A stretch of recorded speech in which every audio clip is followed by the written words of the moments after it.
Last week we learned about perimeter, and we learned that perimeter is the length around a polygon or a shape. And we also learned that knowing about perimeter is really important in our real lives, because in order to make fences, we need to know a little bit about perimeter. And we use fences all the time. We use fences with vegetable gardens, regular gardens. We use fences around our house to have a little bit of privacy. We have fences around pools for safety.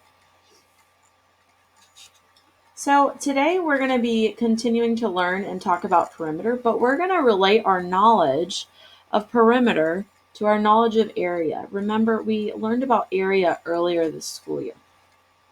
So our I can statement for today is I can recognize patterns between area and perimeter. We're going to be building two shapes that have the same area, and what we're going to be figuring out is if they have the same perimeter. So again, we're going to build two shapes that have the same area, but it's going to be our job today to figure out what's going on with the perimeter. So I'm going to build a blue shape and a red shape, and I know that I want my two shapes to have the same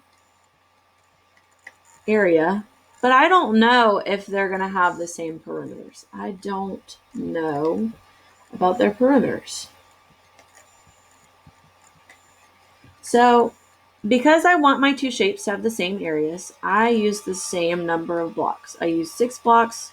I'm going to be using 6 blocks for my blue shape and 6 blocks for my red shape.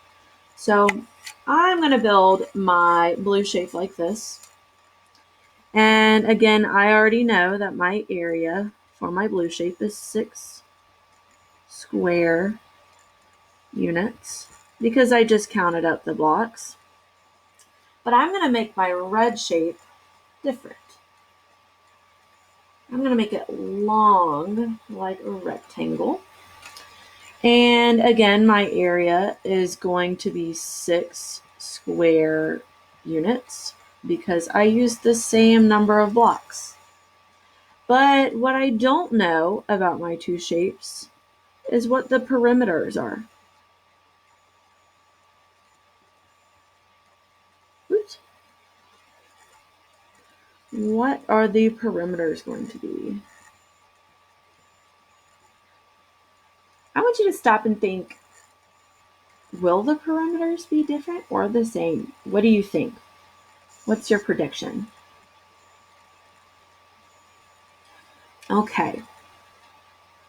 I'm going to predict that, I don't know, they look different. They do have the same area, but I think that they're going to have different perimeters. I'm envisioning a fence going around this one and a fence going around this one, and I maybe think that this one's going to have more fence to it. Let's see. So in order to figure out the perimeter for this blue shape, I need to count up the lengths around, going around the outside of my shape. So let's count them together. 1, 2, 3, 4, 5, 6, 7, 8, 9, 10. So this one, the blue shape, has a perimeter of 10 units. And the red shape, let's count up the perimeter for the red shape. 1, 2, 3, 4, 5, 6, 7, 8, 9, 10, 11, 12, 13, 14. So they are different. They are different. Even though they have the same area, they have different perimeters. This shape looks stretched out to me. It looks stretched out. And this shape doesn't really. So I'm noticing a pattern that long shapes have bigger perimeters. Now you're going to have a few problems to do. You're going to have a link and a takeaway task.